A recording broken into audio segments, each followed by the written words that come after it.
what if I stabbed someone in the eye with a stick? Seth Bailey tightened his grip on the steering wheel.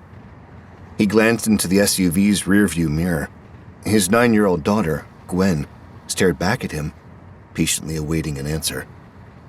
He paused, reminding himself to keep his tone measured and calm. The doctor had cautioned Seth and his wife, Vicky, that when Gwen got like this, any hint of impatience or stress in their responses to the little girl could further exacerbate her state. Calm, he thought. Smile. Reassure her, but also don't make a big deal out of it. Taylor, one of Gwen's best friends since preschool, sat next to her, focused on the greenery flashing by. Although he was seemingly oblivious to their conversation, Seth knew from experience that, where Taylor's attention was concerned, looks could be deceiving. The autistic boy seldom looked people in the eye when talking to them, and often seemed to exist in his own imaginary world, as if whatever he was picturing in his head was preferable to whatever was occurring around him. But Seth had learned over time that Taylor was aware of what people said far more than others realized. Sadly, that included when they were talking unkindly about him.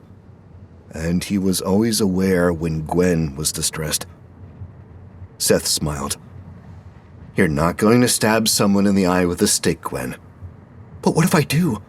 What if I'm running and I accidentally stab someone? Or what if I'm holding a stick and someone falls on it? Well, then, maybe the best thing to do is to not pick up any sticks while we're here. But what if we bump into one? What if there's a broken tree branch and I push Taylor and he falls into it? That still wouldn't put his eye out. It could, Gwen insisted. Taylor wears glasses, Seth reminded her. They'll protect his eyes. The skinny boy glanced furtively at Seth. It was a quick gesture, but eye contact all the same. According to Taylor's parents, that was a sign the boy trusted him. The main reason why they'd allowed him to act as chaperone for their son on this trip. Seth nodded at him. Right, Taylor? Taylor wiped his runny nose with the back of his hand, then turned to Gwen. Seth couldn't help but notice that the boy kept eye contact with her while he talked. Don't worry, Taylor told her. I'll be looking for bugs, so I'll walk extra slow. But what if... Gwen trailed off, biting her lower lip, her forehead creased with worry. Sweetie, Seth said, glancing in the rearview mirror again. You know this is just the creeper trying to bother you, right? She sighed. Yeah, I know. Realm presents Silverwood, Episode 1.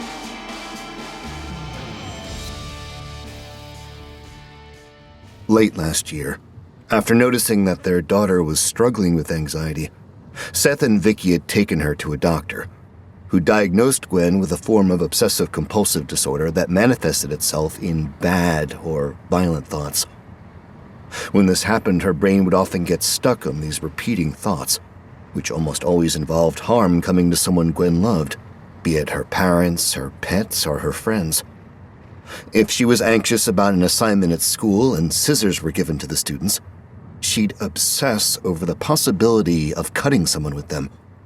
If her parents didn't monitor the fireplace in winter, she'd worry that the house was going to catch on fire. It had been harrowing at first. They'd be having a normal day, and suddenly the child would confess that she was having thoughts about stabbing her mother with a kitchen knife, or tripping her father and breaking his leg. As terrifying as it was for Seth and Vicky to hear those thoughts verbalized, it was doubly traumatic for Gwen, who insisted that while she didn't want these things to happen, she couldn't stop thinking about them. There had been many long nights when her parents, despite their best efforts and assurances, couldn't comfort her, and Gwen had cried herself to sleep. But those nights were even longer for Seth and Vicky, who lay there together wondering what had happened to their daughter, and where this sudden turn of events had come from. Was it something they had done? Had they neglected her in some way? Unwittingly inspired such thoughts? Was she a danger to her classmates, herself, her parents? The first appointment with a therapist had been cathartic for all three of them. Gwen latched onto the explanation that the OCD was like a brain hiccup.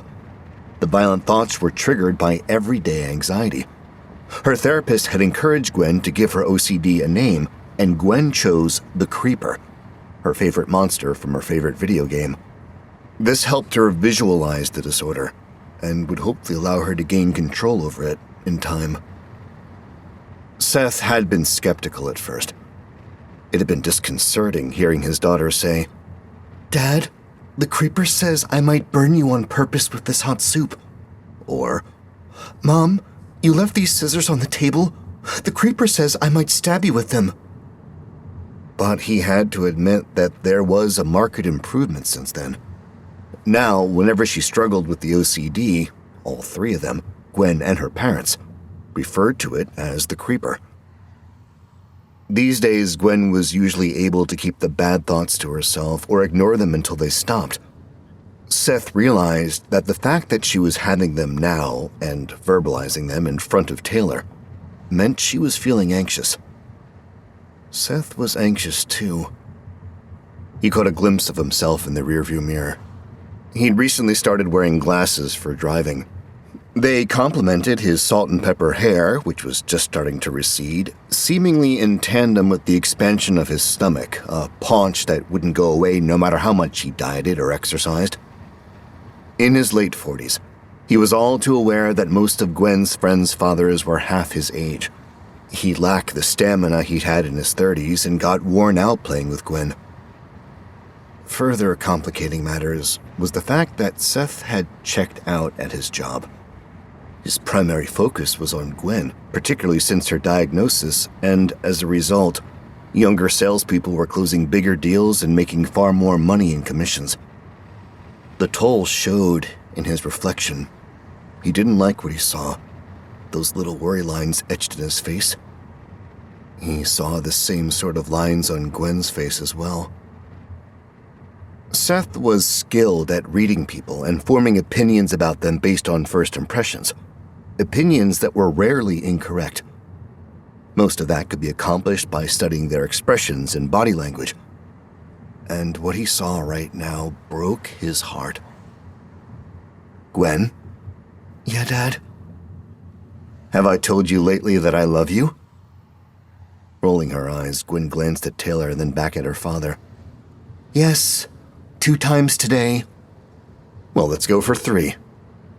"I love you. And I'm proud of you." "I know, Dad, you tell me that all the time." "Are you worried about Petey or some of the others picking on you?" "No, screw Petey." "Hey," Seth stifled a grin. "Language." "I'm sorry." She stuck her bottom lip out.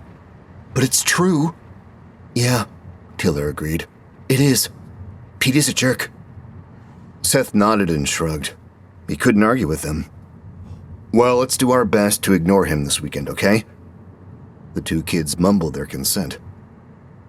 Gwen, Taylor, and their friend Harold Tallfeather, currently riding in the large van in front of them along with his father, Fred, and several other scouts and adult chaperones, had been inseparable since preschool. They attended each other's birthday parties, had sleepovers together, went to the movies together, and played countless hours of Legos and video games and soccer with each other. The one activity the boys took part in that Gwen couldn't share was Scouts, but that had changed last year when the Boy Scouts of America had announced that, for the first time in their 100-year history, they would let girls join the organization. Seth had been delighted by this news.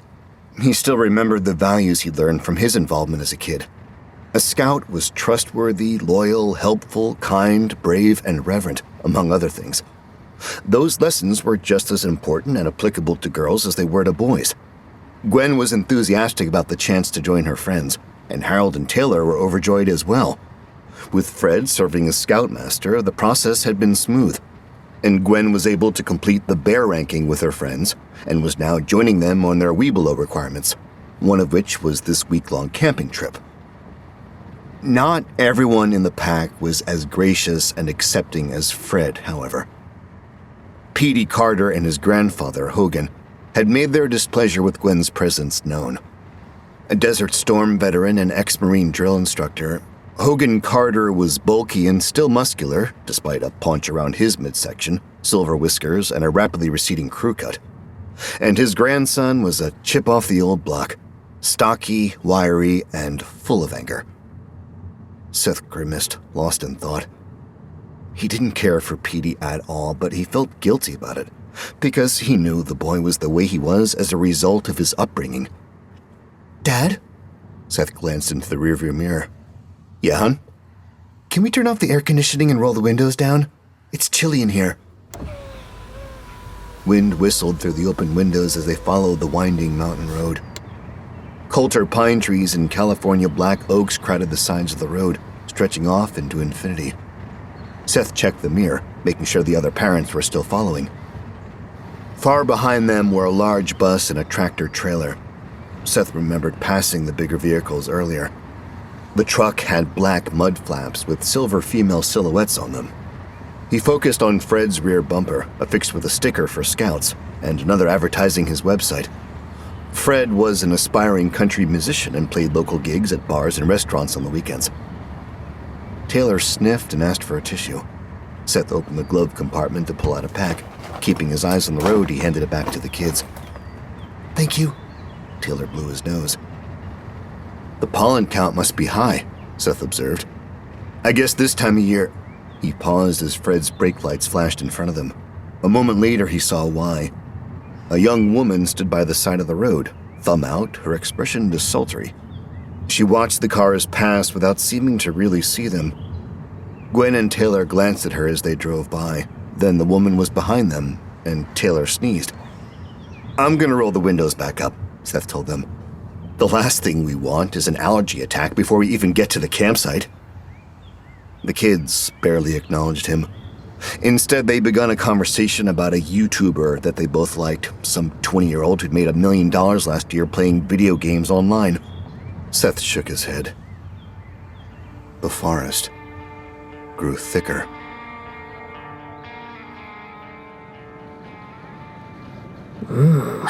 The bus driver murmured.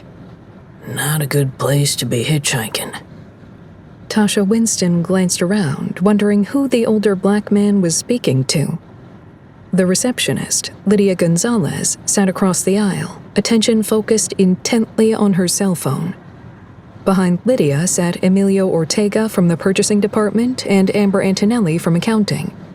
Across from them, directly behind Tasha, were Amber's fellow accountants, Mary Ng and Karen Ford, both of whom were engaged in gossip and giggles.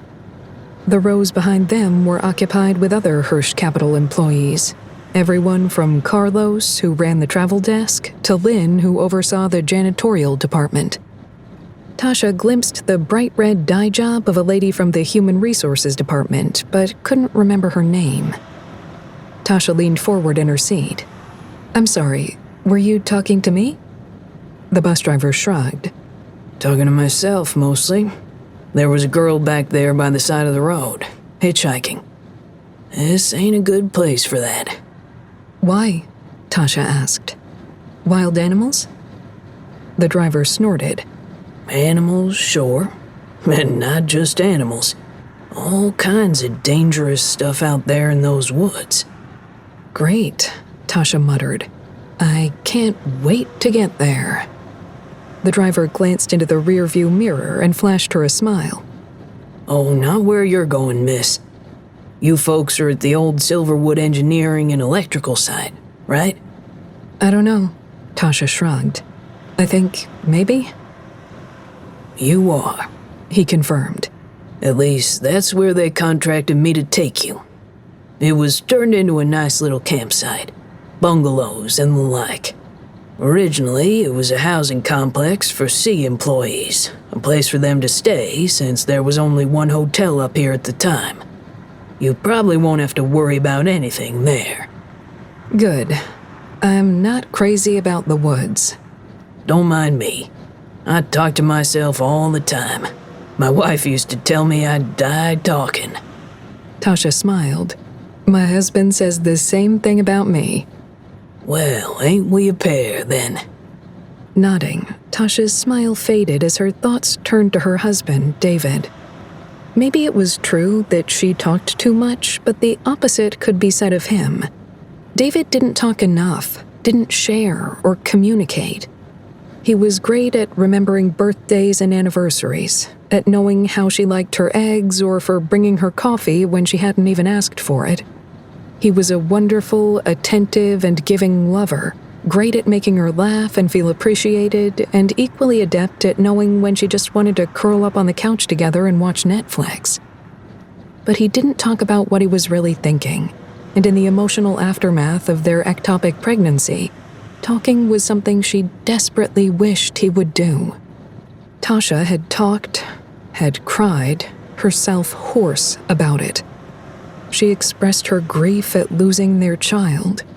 She shared her concerns that due to the damage the pregnancy had caused to her fallopian tube, they might even have more difficulty conceiving in the future. She confided that she felt like the situation had been her fault, that she should have done something differently, eaten different foods or drunk more water or cut back on her exercise regimen, even though logically she knew none of those things had been a factor. There was no rhyme or reason to it. The baby, because she refused to think of it as simply a fertilized egg the way the doctor had advised, had just ended up in her tube instead of her uterus, giving proof to the old adage that shit happens. Well, shit had certainly happened to them. But while Tasha had talked about it, David had clammed up. He listened to her and did his best to console her, but his way of dealing with the pain and disappointment was to not express them. "Looks like that trucker stopped to pick her up," the driver said. "Good. Damn guy's been riding my ass the whole way up the mountain." Tasha didn't respond. Indeed, his words barely registered. "Miss?" Tasha glanced up. "Oh, I'm sorry. I drifted off there for a second. I was thinking about my husband." "Wishing you were back home with him instead of out here for some corporate retreat?" "You know, that's right," Tasha admitted. "Not me," the driver said. "The less I'm home, the better." Tasha laughed. "Does your wife feel the same way?" "I doubt it. She's been dead 2 years now." "Oh, God." Tasha's hand flew to her mouth. "I'm so sorry." "Nah," the driver waved. "Don't feel bad. You didn't know? Hell, some days I still have trouble remembering she's gone. I'll wake up in the morning and wonder where she is. That's why I like being out here, driving. Well, maybe not so much here in these woods, but I like being out on the road in general." "Why's that? I thought you said the campgrounds were okay." "Oh, they are. But this area, lots of stuff has happened here over the years. Big wildfire back in 2012, caused by a freak lightning storm. Massive evacuations, bunch of dead folks. You might have seen it on the news." Maybe. Tasha was doubtful. Wildfires were a part of life in California, and she'd lost track of their coverage and impact over the years. Across the aisle, Lydia shifted. The younger woman's attention was still focused on her phone, but Tasha suspected she was eavesdropping on the conversation. The bus driver waved again. "I'm Willie, by the way. Willie Sizemore." Tasha Winston." She paused, wondering if Willie had noticed her faux pas, saying her real name instead of the shortened, whiter version she used with her coworkers. If so, would he understand that she went by Tasha instead of Latasha in an attempt to be taken more seriously by her coworkers? She'd worked for Hirsch Capital since college, and she did indeed see opportunities for advancement in her future. If Willie noticed, he didn't let on. There was a burst of raucous laughter from the back of the bus, and he glanced into the rearview mirror to check on things. Tasha peeked at Lydia, and then turned her attention out the window, watching the forest flash past. "So what do you do?" Willie asked. "I'm a marketing coordinator." He nodded. What she glimpsed of his expression hinted that he didn't really understand the title and was merely being polite. Kids? he asked. No, Tasha sighed. No, not yet. Well, there's time, Willie replied. You're young. Plenty of time. Yes, Tasha thought. There's still time. Time wasn't the problem, though. What if she was incapable of having another child? And even if she could, what would that mean for her future with the company? She'd worked hard to get noticed at Hirsch Capital, but if she had to choose between being a mother or being a vice president, the child would win. Which then led her to question everything she'd done with her career so far. What am I doing here? She glanced back out the window again. Look at that forest. I don't belong here. I should be back home. But I don't know if I belong there either.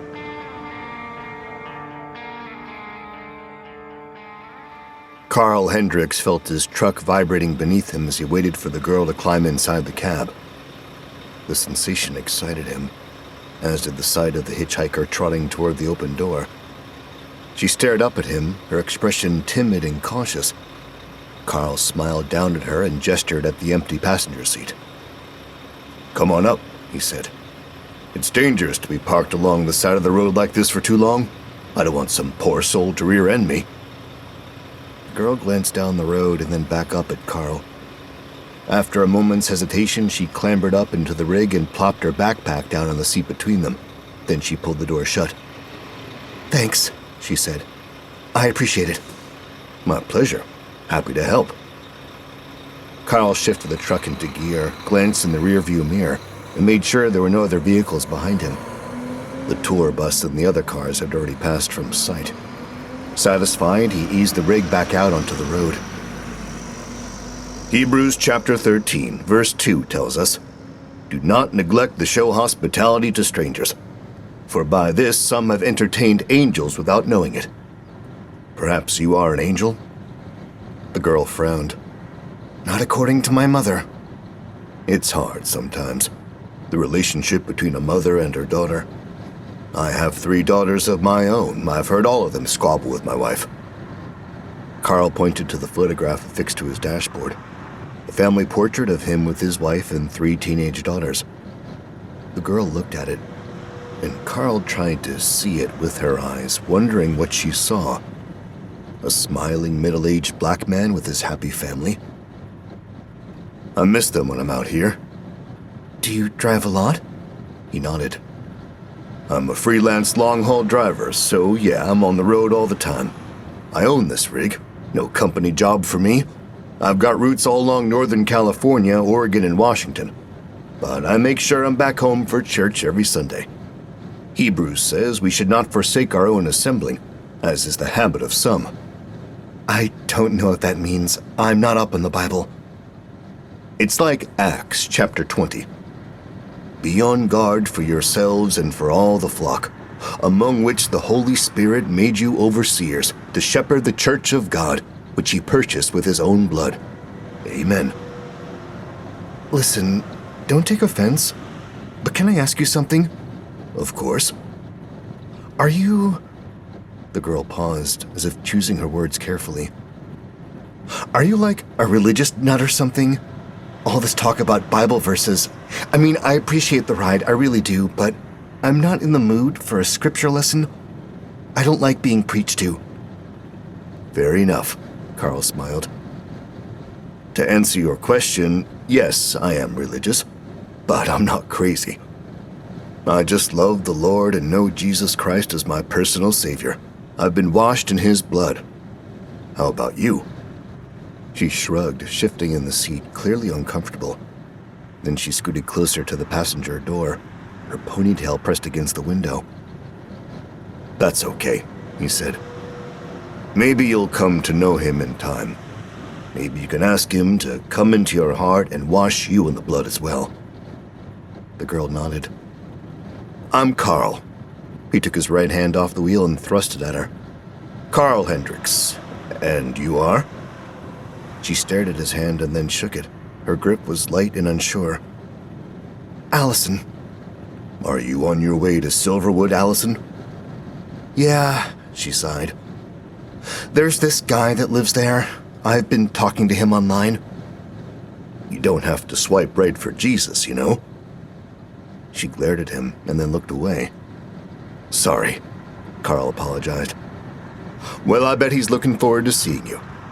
I thought I'd show up and surprise him. He doesn't know you're coming. Nobody knows I'm coming. But now I'm late getting there and my phone is out of juice, so I can't let him know. Why the delay? I thought Greyhound went to Silverwood, but they don't. No, the San Jacinto Mountains aren't exactly on the main route. I saw a bus go past just before you stopped. Private charter, he explained. Greyhound don't make the drive up here. I think the farthest they go is Palm Springs. Banning, actually. There's a terminal there. That's where they drop me. Ah, yes, Carl nodded. That's a great little town. Very wholesome. Still has a 1950s vibe to it, unlike a lot of other places. Allison crinkled her nose. Not a fan, huh? No, she confirmed. So you decided to walk from Banning to Silverwood? Allison nodded. Carl whistled. That's a good 60-minute drive. I can't imagine how long it took. Yeah, Allison agreed. I'm beat. Well, it's a good thing I picked you up then. This road is busier today than normal, but most people don't stop for hitchhikers these days, and it's still a long trek up the mountain, especially dressed like you are. Allison glanced down at her outfit. Cut-off shorts, a long-sleeve shirt over a baby blue t-shirt, and white sneakers with ankle-high white socks. What's wrong with how I'm dressed? Women should adorn themselves in respectable apparel, with modesty and self-control. That's what it says in 1 Timothy. I appreciate the ride, but can you stop the truck, please? Here? We're in the middle of the road, and Silverwood is all the way up at the top of the mountain. I can walk the rest of the way. Allison reached for the door handle. Pull over, please. What are you doing? She jiggled the handle harder. I want out. I'm sorry. Carl's eyes grew wide. If I said something to upset or offend you, that wasn't my intention. The doors lock automatically. You've got to wait until I stop. Let me out. Her voice took on a plaintive, pleading tone. It wasn't panicked, but it hovered on the edge. Okay, he soothed, fighting to betray a calmer demeanor. It's okay. I didn't mean to frighten you. See? I'm slowing down.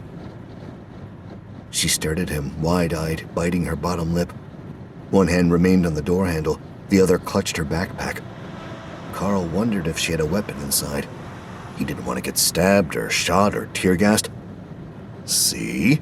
He repeated. We're slowing down. But I can't stop here in the middle of the road. It's too dangerous. I'm just going to pull off ahead.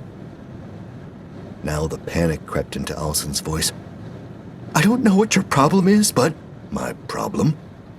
She pressed herself even tighter against the passenger door and pulled the backpack close, positioning it like a shield. Carl took a deep breath, forcing himself to stay calm. I don't have a problem. He tried to smile, but it felt wrong. It's the others in this world who have the problem. Sinners, sexual immorality, impurity and debauchery, idolatry and witchcraft, hatred, discord, jealousy, selfish ambitions. Galatians warns against those things and more. It says those who live like that will not inherit the kingdom of God. Just let me go. Let me out of here. I am, Carl promised. I will. Slowing down more, he dropped the transmission into low gear and pulled off onto a flat, narrow dirt road, unmarked by any road sign or guardrail. Allison's eyes grew wider and her throat bobbed. What are you doing? Pulling over like you asked. I know this road. It's an old logging trail from back in the 40s. It doesn't get used anymore except by the occasional dirt biker or hiker, but the National Forest Service keeps it maintained in case they need to access it during a wildfire. There's a place up ahead where I can turn this rig around, so just calm down. Behind them, the main road disappeared. Carl thought, as he did every time he drove back here, that it was as if the forest swallowed the truck whole. He'd spent a lot of time among these trees, and it had always felt as if the forest was a living, breathing thing. Of course, the trees and other plants were indeed alive, but they felt like something more to him, an organism of their own. Perhaps that was why he felt drawn to this place, time and time again. The truck rolled to a stop beneath a far-reaching canopy of leafy branches. The sun barely penetrated the gloom. The air brakes squeaked and hissed. "Here we go," Carl said, as promised. "I'm sorry I upset you. I meant no harm." Allison relaxed her shoulders but kept her gaze fastened on him. You're not... You mean it?" He reached for the keys and turned the truck off. The rumbling engine fell quiet. The thrumming beneath their seat ceased. He thumbed a switch in the panel and the doors clicked as they unlocked. Allison relaxed more. Carl turned toward her and smiled again. "You asked me to stop?" He gestured out the windshield. "So I did." Thank you," she stammered. "I'm sorry." "Don't be. I forgive you." Then, in one quick motion, he lunged across the cab and grabbed her wrists. He snarled at her, teeth bared, spittle flying from his lips. "I forgive you," he repeated. "But I'm not sure that God will. That remains to be seen. And the next time you ask me to stop, I won't." Allison screamed. Above the truck, the trees swayed, and the shadows grew deeper. "Well, here we are." Fred Tallfeather spread his arms in a welcoming gesture. "Home sweet home for the next 5 days." "If you say so," Seth replied. Fred grinned and winked. "It won't be so bad." They stood in the middle of a circular clearing. Their vehicles were parked nearby, Fred's large van looming over the vehicles of the other chaperones, just off a narrow, rutted dirt road.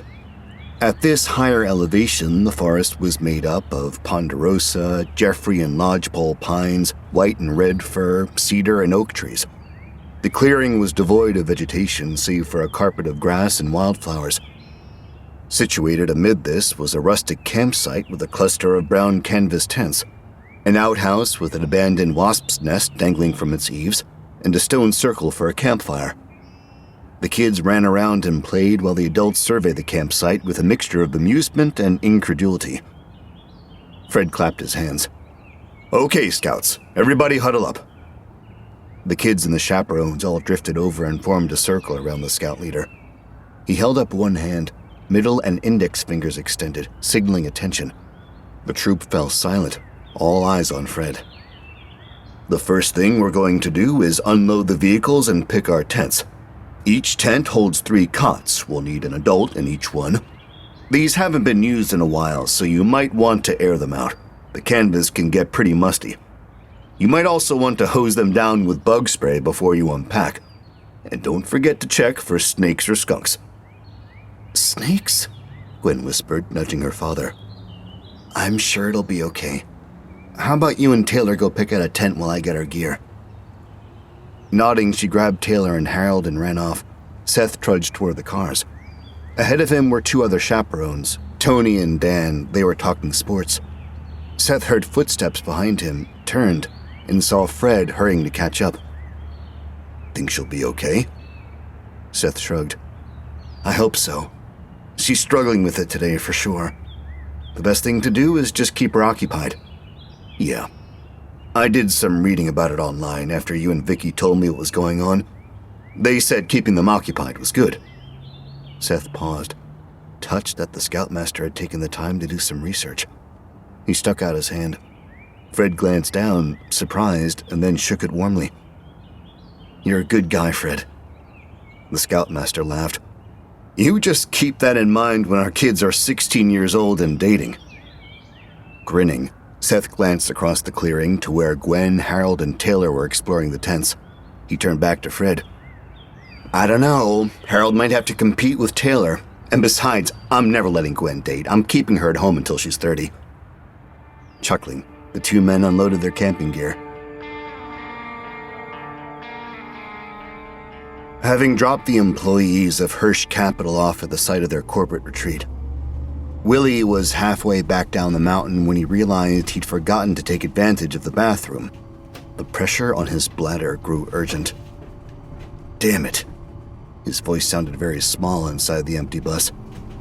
Ain't no way I'll make it to the bottom. He downshifted as the bus approached a steep grade in the road. He spotted a long gravel-filled lane up ahead, an emergency ramp for trucks whose brakes had failed. Pinching his crotch with one hand, Willie squirmed in the seat and changed lanes. Checking behind him, he saw the road was deserted, so he swerved into the breakdown lane. Gravel crunched beneath the bus's tires as he slowed to a stop. Leaving the engine running, Willie flung open the doors, clambered down, and hurried, bow-legged, toward the greenery. He pushed his way through a tangle of undergrowth. Vines and thorns tugged at his pant legs, and thin branches whipped his arms and chest. Curiously, there were no tall trees to stand behind and conceal himself from the road while he pissed. As he pressed farther into the brush, he saw a Y.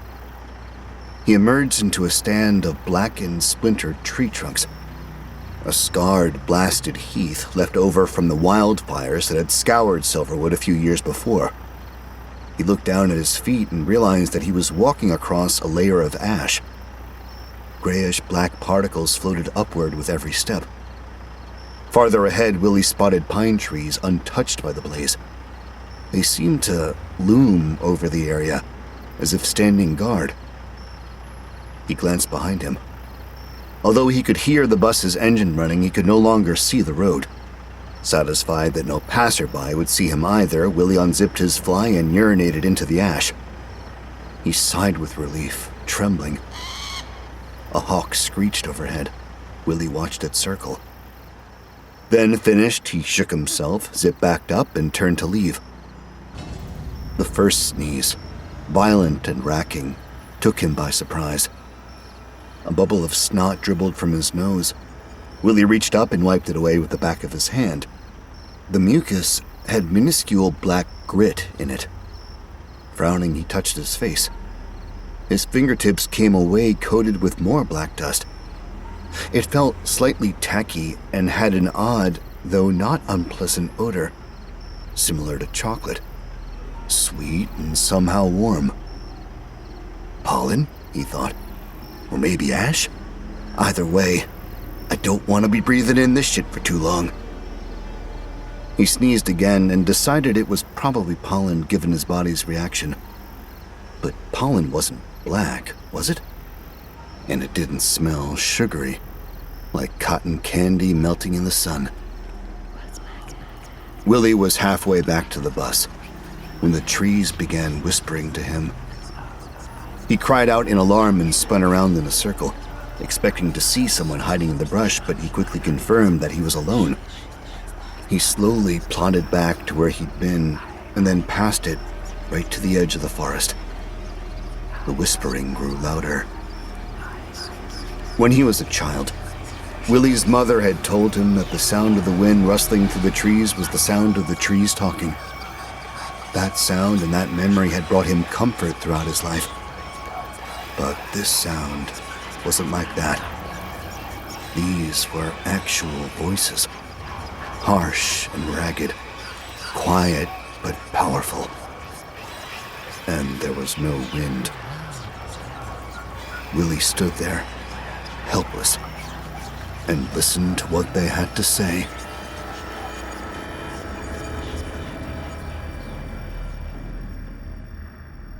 Tasha had to admit that the refurbished Silverwood engineering and electrical bungalows were much nicer than she'd expected. Although they didn't offer Wi-Fi or some of the other comforts of civilization, they were spacious and clean. Each slept 6 comfortably. Tasha had expected to find cots, but instead the bungalows were furnished with beds, as well as small kitchenettes and living areas. Tasha shared a dwelling with other members of the marketing team. Since her conversation with Willie on the bus, Tasha had been feeling depressed and anxious. While the others unpacked and made small talk, she excused herself and stepped outside. Homesick, she decided to call David and let him know she'd arrived safely. She pulled out her phone and looked for a signal, but there was only one bar of coverage. She strolled across the grounds, searching for a stronger signal, nodding at coworkers as she passed. She spotted Mary and Karen, both accountants, and waved hello. Mary's return greeting, much like her personality, was reserved, a slight nod, while Karen's was as animated and boisterous as the woman herself. Tasha smiled. She liked Karen. It was hard not to. Her happiness and general demeanor were infectious. 3 years ago, the twice-divorced Karen, then Ken, had a successful gender reassignment surgery. Since then, it was clear to her coworkers that Karen had never been happier or more content. True, some found her unintentionally imposing. She was out of shape, overweight, and loud. She smoked, drank, ate what she wanted, and didn't seem to have a care in the world. But she was also kind and empathetic and full of life. Reaching the edge of the complex, Tasha passed Emilio from purchasing and Jeremy from shipping and receiving. The two were sitting close together and appeared to be having an intense conversation, judging by their expressions and body language. Tasha thought it odd that the two were hanging out at all.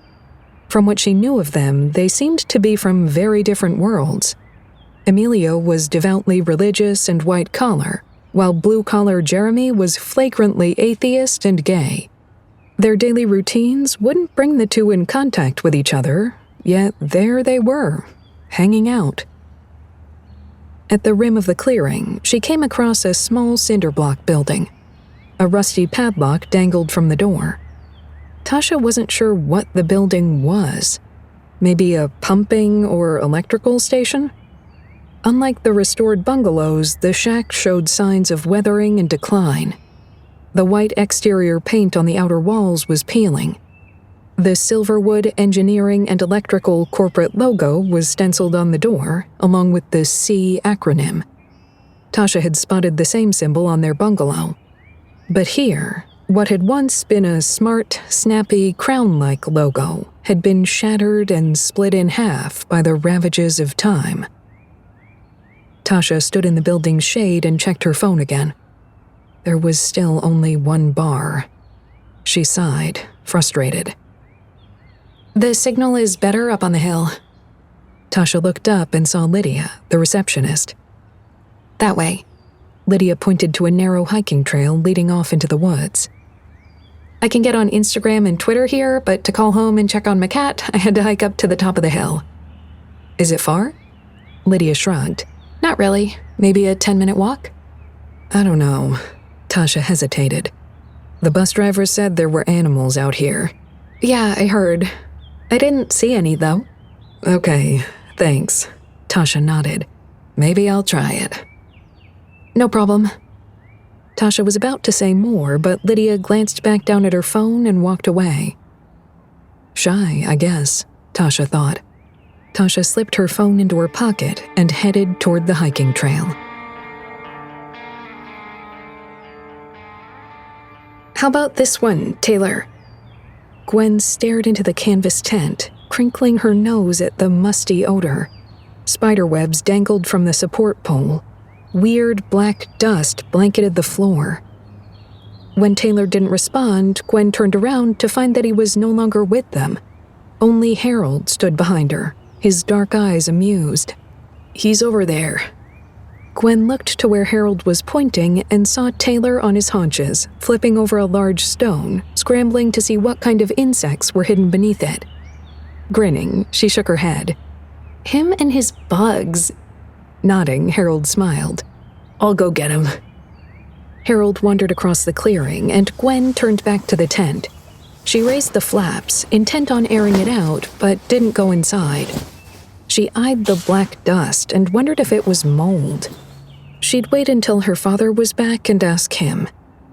Hands on her hips, she stood there, staring in disgust at the cobwebs and the desiccated carcasses of their prey. "What's wrong?" someone taunted behind her. "You afraid of a few little bugs? You should be more like your retarded boyfriend." Gwen whirled around. Shut up, Petey. Taylor isn't retarded. And he isn't my boyfriend, she thought. Is he? How would Harold feel about that? "Could have fooled me," Petey sneered. "I figured the two of you are gonna bump uglies in the tent tonight." Steve, Lamar, and Kendall snickered, lurking behind Petey. Gwen wasn't sure what bump uglies meant, but it sounded crude and disgusting, just like Petey himself. She peered past him and the other boys, looking for Harold, and got mad at herself for doing so. Gwen and Taylor were usually the targets of Petey's ire, unless Harold was around. The bully was usually cowed by him. But Harold seemed to be the only person, kid or adult, whom Petey feared, except for his grandfather, Hogan. In the case of the latter, it was easy for Gwen to understand why. Petey lived with Hogan because his father was a truck driver who was only home on weekends and his mother was in jail. But it was apparent to Gwen and the rest of the kids that Hogan was cruel, and he often bullied Petey and some of the other scouts as a means of toughening them up in a world of participation trophies. Gwen didn't know what that meant. It was just one of the many weird things Hogan said, like, "The greatest thing a man can do is die in battle." She was glad her dad didn't talk like that. "Just go home," Petey said. "Girls don't belong in scouts. Nobody wants you here anyway." "That's not true." Gwen's hand brushed against the canvas flap, stirring up the black dust. She inhaled a particle and sneezed. She felt anger bubbling up inside her, but this wasn't the creeper. The thoughts inspired by her OCD usually scared Gwen. She wasn't scared now. "Is too," Petey said. "Is not." "Shut up." Petey glanced behind him at Harold and Taylor, who were still oblivious, and then grinned. Steve, Lamar, and Kendall smiled as well. Gwen didn't see any humor in their expressions. Their eyes shone with a dark excitement. Petey turned back to Gwen and lowered his voice. "Is your boyfriend gonna come over here and scout me?" "Shut up, Petey." He made a circle with his mouth and slapped his palm over it. "Ooh!" Gwen balled her hand into a fist and punched him in the mouth. Petey's surprised expression mirrored her own. She felt his soft lips pulp, the hardness of his teeth against her knuckles, and the warm splash across her fingers. Petey stumbled backward, squawking in alarm. Steve, Lamar, and Kendall gasped in unison as if she had just performed a magic trick and scrambled out of the way. Gwen stomped her foot, lunging forward, and Petey toppled over backward, landing hard enough to make her wince. A cry went up from the clearing. Gwen looked up and saw the other scouts and adults running toward them. At the edge of the clearing, she spotted her father and Harold's dad, hurrying along with the luggage from the cars. She glanced back down at Petey, fists clenched at her sides. "Say it again. Go on. I dare you to say it again." Harold rushed to her side and gently grabbed one of her wrists. "Come on, Gwen." She shook him off and then looked up and saw her father drawing near. Her eyes widened. "What's going on, Gwen?" Seth demanded. "What happened? Are you okay?" "He was teasing me," Gwen replied. "Talking about how I shouldn't be here and girls shouldn't be allowed in scouts, and he called Taylor a retard." Seth glared at Hogan. "I wonder where he got that from." Ignoring him, the burly man glared down at his grandson. "Get up, you baby. It's bad enough you got your butt kicked by a girl. Don't lie there and cry about it." "Hey," Fred exclaimed, "there's no need for that." "Keep out of this, Chief." Hogan's voice dripped with derision. Seth touched Gwen's shoulder. She stood rigid, almost vibrating with anger. Her gaze never left Petey. Her fists were still balled. "Come on, Gwen." Seth spoke softly but firmly. "Let's go for a walk, okay?" Gwen didn't respond, but she allowed her father to lead her away. I'm going to take her for a hike, Seth told Fred. Let her cool down. Keep an eye on Taylor for me? Of course. Fred knelt, looking Gwen in the eye, and whispered, Don't tell anyone I said this, Gwen, but Petey's a jerk, and so is his grandfather. The law says you can be here, but more importantly, we want you here too. You belong here. You're one of us. Got it? Sniffling, Gwen nodded. Fred smiled. That being said, you can't go around beating up the other scouts, no matter how much they deserve it, okay? She nodded again, and her posture relaxed. Okay, Mr. Tallfeather.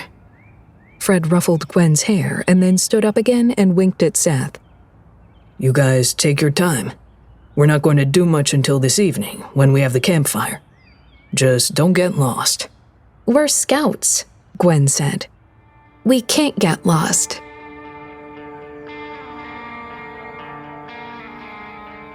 You can see your wife again, the trees promised. But when? Willie asked. How? After the door is opened. After the departure. But to make that happen, we must feed. And you must help. Willie nodded. I can do that. Then, smiling, he made his way back to the bus and rooted around under the driver's seat until he found his knife.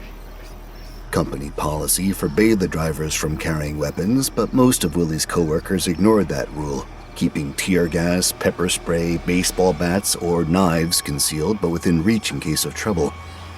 In today's world, he couldn't take any chances. Bad things could happen anywhere, anytime.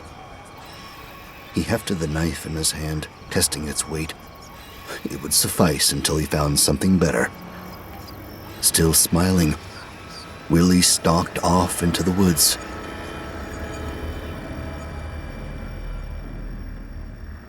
Lydia had been correct. The cell phone coverage was much better on the hilltop. Taking advantage of the stronger signal, Tasha sat on a large gray rock and called David. The phone rang and then went to voicemail. She took a deep breath and waited for the beep. Hey, baby, it's me. I just wanted to let you know we made it here safe and sound. It's all right. Not as rustic as I expected. There's electricity and showers, and our bungalow has a microwave and a fridge and even a television. But it's not home, and these people aren't you.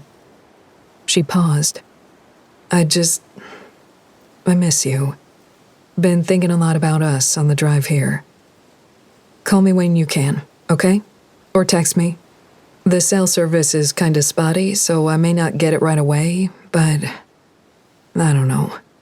I love you and miss you. Bye.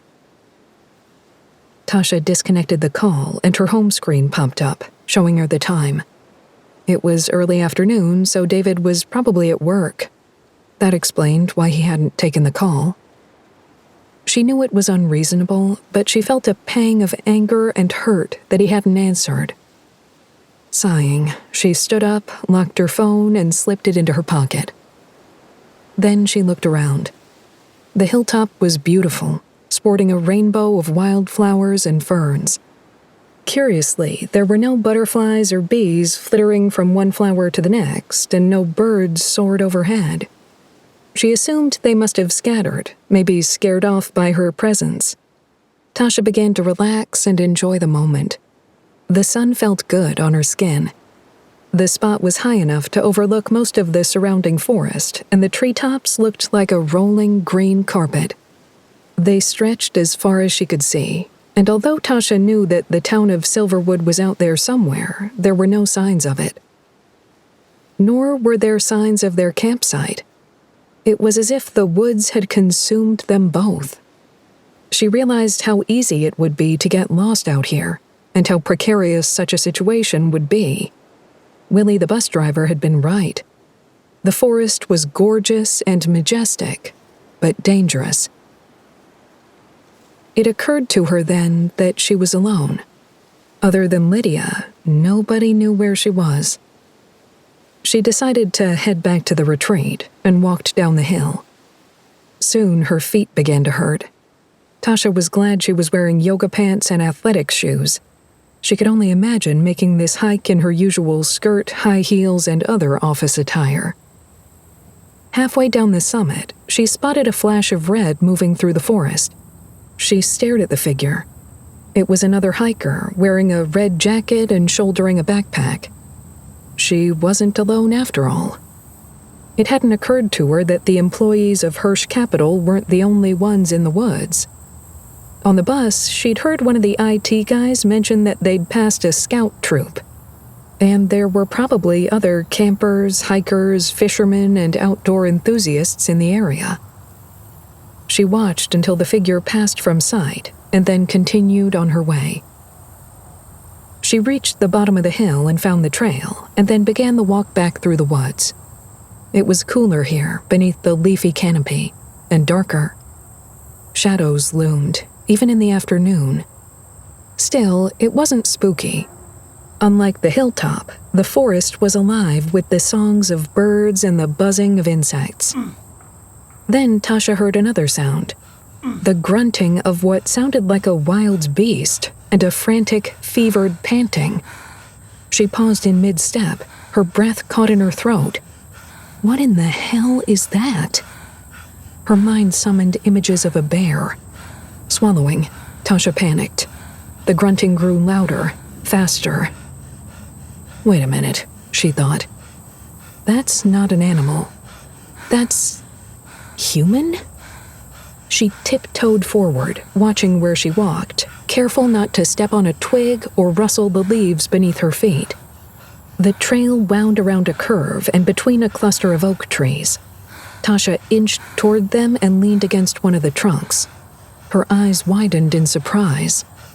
There, just off the trail, were two people copulating atop a blanket that had been spread out across a bed of fallen pine needles. The woman knelt on her hands and knees, and the man crouched behind her, furiously thrusting, hands gripping the woman's hips. Tasha's position offered a side view of the lovers, but neither of them spotted her, lost in the throes of passion as they were. They were close enough that she could see the sweat glistening and beating on their skin, hear the sounds their bodies made, and smell their musk, born of friction and heat and desire. After her initial shock subsided, Tasha realized that she recognized them. The girl was Amber Antonelli, Mary and Karen's fellow accountant, which was shocking. Amber was engaged, and the wedding was supposed to take place in 2 weeks. Indeed, Amber had been complaining for the last month about how stressed out she was over all the preparation she had to complete, and how the company retreat was going to interfere with those plans. But as shocking as Amber's infidelity was, the identity of her partner was even more surprising. The man thrusting and grinding behind her was Devin Fisher, Hirsch Capital's chief financial officer. Married with 2 children, he was a modern-day progressive alpha male who waxed philosophical about feminism, intersectionality, and equality in the workplace, but apparently engaged in secret trysts with his subordinates. Unlike most of her co-workers, Tasha had never entirely trusted Devin. She'd always suspected that his progressive chatter was just white liberal lip service and that beneath the corporate veneer he was just like so many others. This further cemented her certainty. The corporate retreat had been Devin's suggestion, and one that his superiors were initially reluctant about. Tasha wondered if this was why he'd pushed for it. Was this entire team-building exercise just an excuse for him to cheat on his wife? Was she out here in the woods, away from David and their home, thinking of their dead baby just so Devin and Amber could do it doggy style in the woods? One thing was for sure. She couldn't risk following the trail back to the bungalows without taking a chance that they'd see her. And if they did catch her out here, what would that mean for her job? She could kiss any chance of promotion goodbye. The last thing she needed was to get fired because she knew their dirty little secret. Holding her breath, Tasha crept back the way she'd come. When she was confident that she was out of earshot, she hurried back to the base of the hilltop. Once she'd reached the clearing, she debated what to do next. She supposed she could wait until they were finished fucking and then carefully trail them back to camp. But who knew how long that would be? Not to mention, how would she explain if they caught her? Would they believe she didn't know about their tryst? Tasha decided to cut around the trail and circle back to camp. As long as she kept her bearings, she shouldn't have to worry about getting lost. Remembering that her cell phone had a compass app, she pulled it out and muted the volume. If David called her back while she was creeping through the woods, it was possible that Devin and Amber would hear it. She pointed the phone in the direction of their campsite, got a read on the direction, and then skirted along the edge of the forest, trying to put some more distance between herself and her naked coworkers. She'd gone about 5 minutes and had just re-entered the forest when she heard a branch snap to her right. Tasha stopped and turned. The underbrush rustled. Branches swayed as something moved toward her. She was just about to call out when a figure emerged from the undergrowth. Hello? Willie? She stammered. What are you doing out here? Grinning, the bus driver stepped free of the foliage. Tasha noticed the knife he clutched in one fist.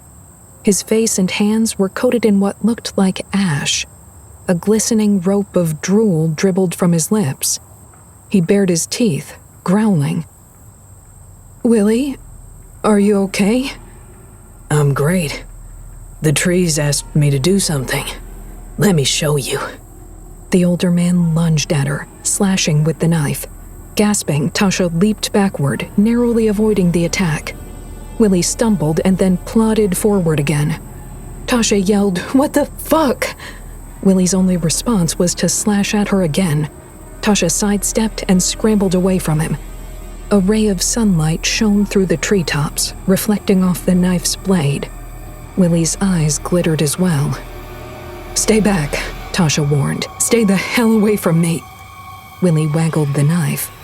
You want kids, right? Let me open you up and I'll show you where they stay inside you. Tasha gasped, too shocked to reply. Grunting, Willie lurched toward her again. Tasha turned and fled into the forest, heedless of the low-lying branches that whipped at her face and arms or the thorns and briars that tugged at her legs.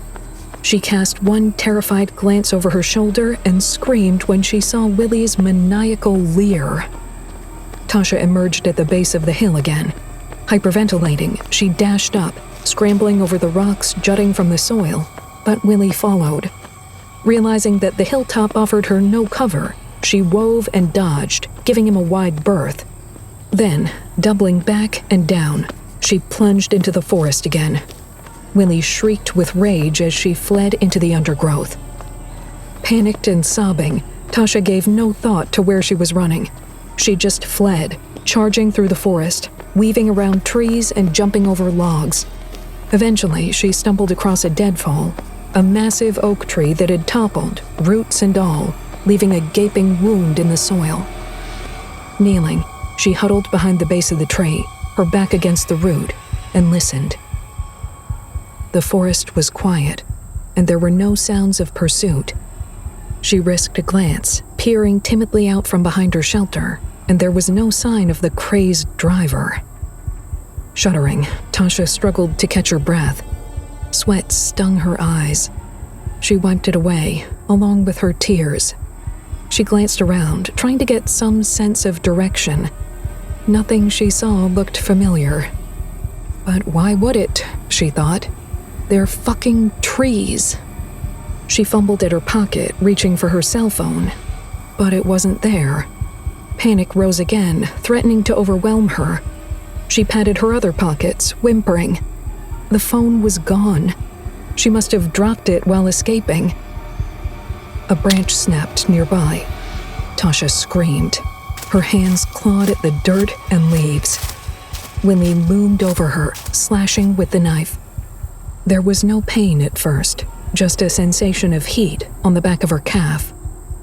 It wasn't until her blood began to soak through the slashed fabric of her jeans that Tasha realized he'd cut her.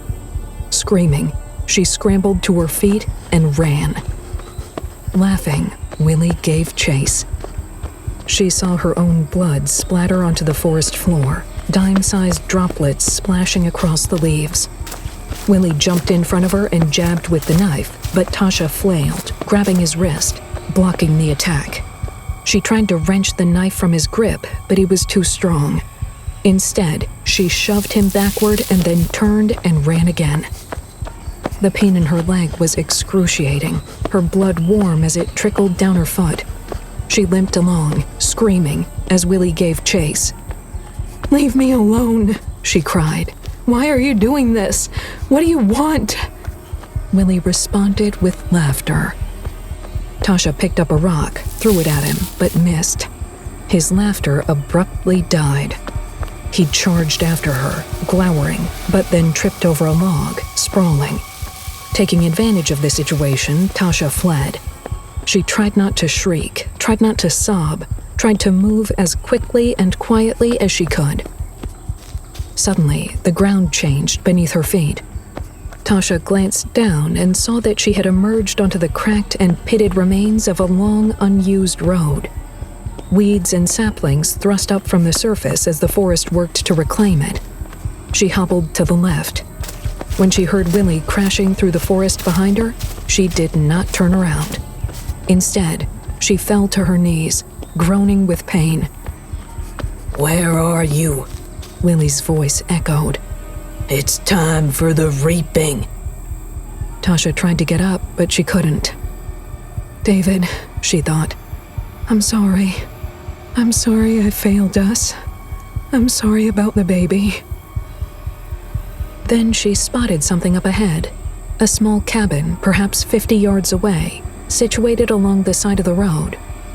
Her anguish gave way to a surge of relief. The structure looked dilapidated, but it was possible someone still lived there. Some backwoods hillbilly type, maybe. At the very least, she could shelter inside the building, or maybe find a weapon to defend herself.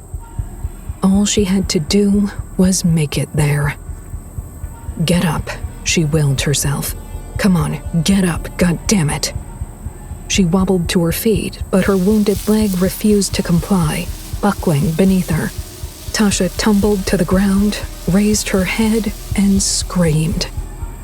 A figure stepped out from behind a nearby fir tree. But it wasn't Willie. This man was much younger and white and wearing a familiar red jacket. He clutched a long stick in his hands. Tasha waved at him. I saw you earlier, out hiking." "Did you? I thought only the forest could see me." "Please, I need your help. There's a guy out here.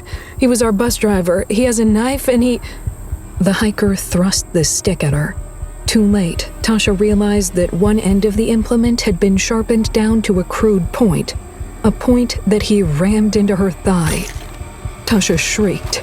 Her assailant grinned, the same garish expression Willie had made, and savagely twisted the stick. Tasha reeled, ripping herself free, and wailed from the pain. Still grinning, the hiker raised his makeshift spear over her head. The point was level with her eye. "Hush now," he slurred.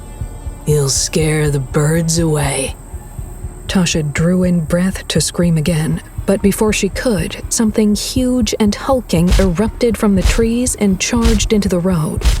It was the size of a bear, but it moved so fast that it defied any coherent identification. She saw flashes of fur and flesh, but also dirt and wood and stone and white stuffing, like in a child's toy animal.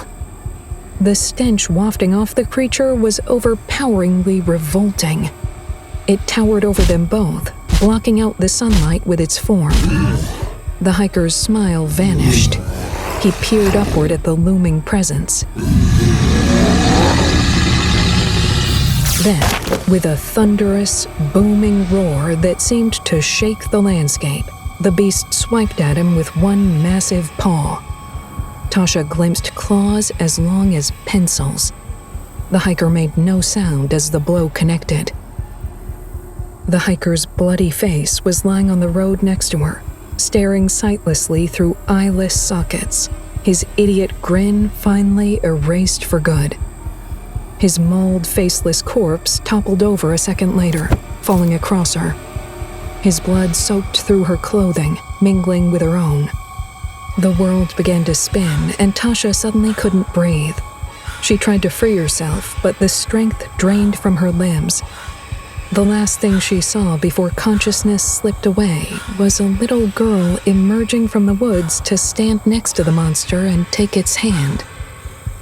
We'll get the other one later, the girl said. Let's get her home. Tasha closed her eyes and lost consciousness.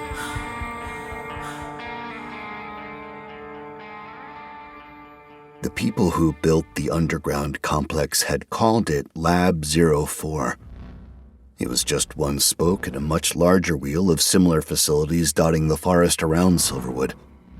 Those facilities were closed and shuttered now, abandoned by their makers after one violent, explosive, chaotic night.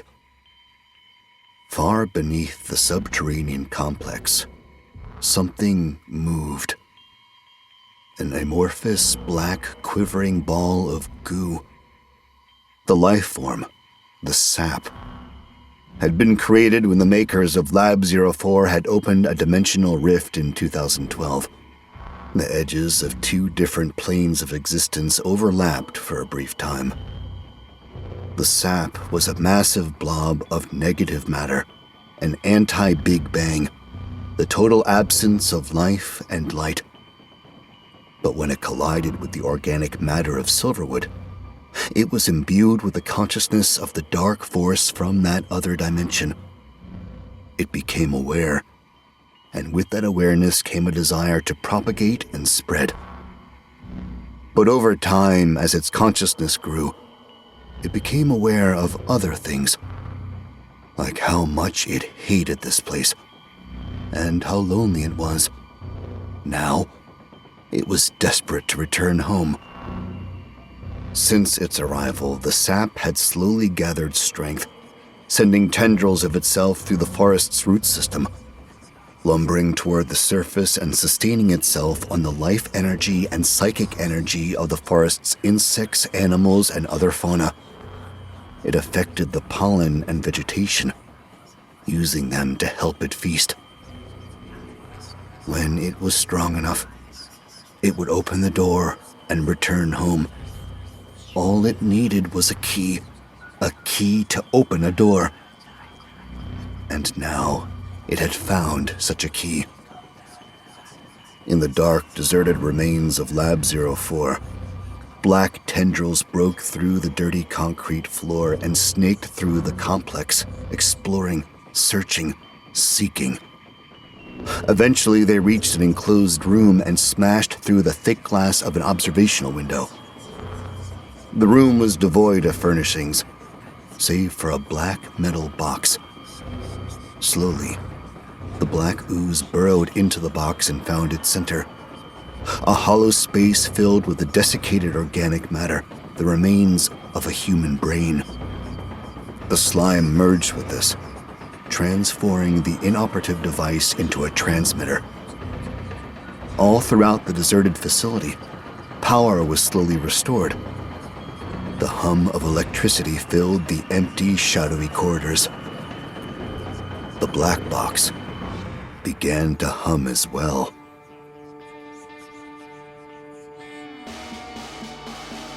You're listening to Silverwood by Brian Keene, starring Neil Helligers and Sarah Malo Christensen. Produced by Realm, your portal to another world. Realm, listen away. Silverwood is written by Brian Keene, Richard Chizmar, Stephen Kozeniewski, Michelle Garza, and Melissa Lason. Based on Silverwood by Tony E. Valenzuela. It is produced by Lydia Shama and executive produced by Molly Barton. Audio production, sound design, and editing by Amanda Rose Smith. Theme music by Brandon Roberts.